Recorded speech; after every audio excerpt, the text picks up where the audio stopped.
What if I told you that one of the most brilliant mathematical minds in history never completed his education, struggled to survive, and claimed his discoveries came to him in dreams?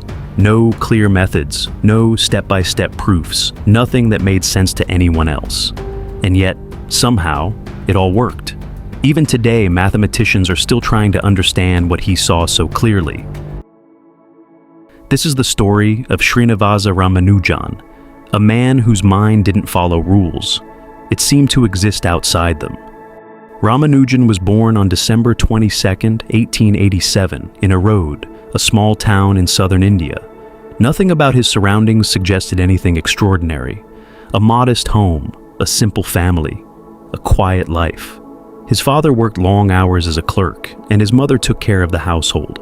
It was the kind of life where expectations were small, and opportunities were even smaller. But hidden inside that ordinary setting was a mind that would soon begin to behave in very unusual ways. Because for Ramanujan, numbers weren't just something you learned, they were something you felt. As a child, Ramanujan didn't just enjoy mathematics. He became obsessed with it. While others moved on after solving a problem, he would stay, pushing further, asking questions no one else was asking. By the age of 11, he had already gone beyond what his school could teach him, and by 13, he was exploring advanced trigonometry alone, with no guidance.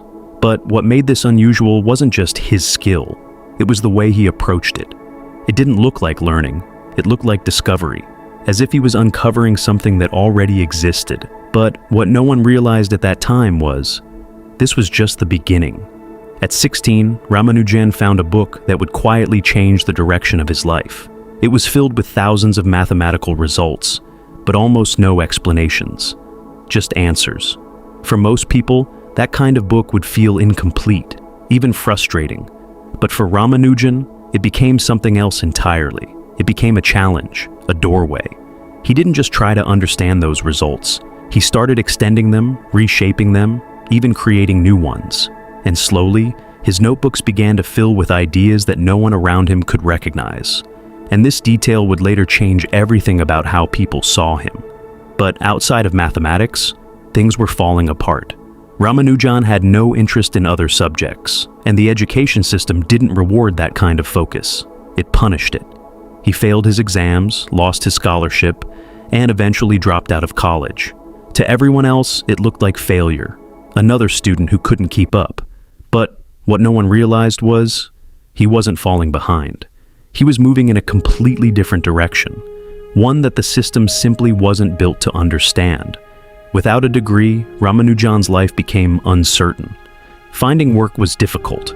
Money was limited. There were times when survival itself became a concern. But even in that struggle, something continued. Late at night, in silence, he kept writing. Page after page, filling notebooks with formulas that seemed to come from nowhere. No teachers, no validation, no audience, just him, and an endless stream of ideas. And the strangest part, he wasn't slowing down. If anything, he was just getting started. There was just one problem. No one could understand what he was doing. In mathematics, answers aren't enough. You need proofs, a path others can follow. But Ramanujan didn't provide that. He would write the result and stop there, as if the steps in between didn't exist. And because of that, people didn't take him seriously. Not because they proved him wrong, but because they didn't know how to even begin. His work didn't look incorrect. It looked unfamiliar, almost like it came from a place no one else had access to.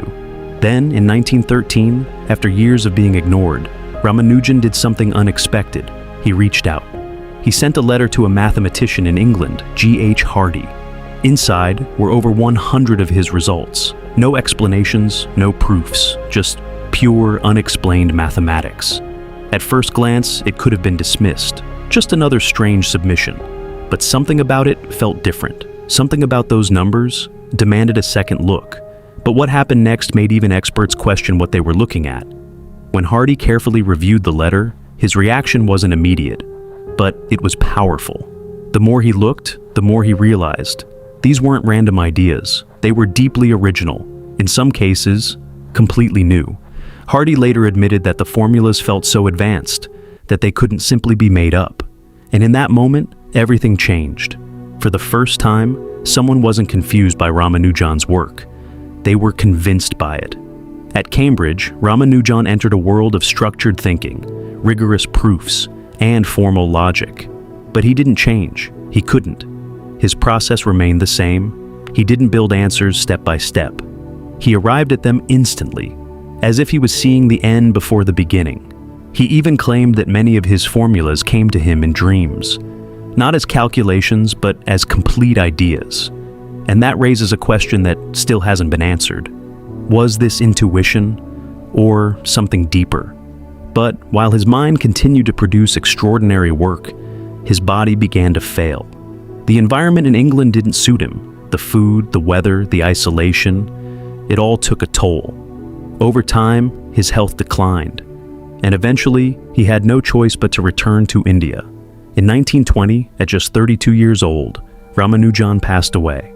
A life that felt like it had just begun, ended far too early. But strangely, his story didn't end there, because even today, mathematicians are still studying his work, still trying to understand formulas he wrote down without explanation. Think about that.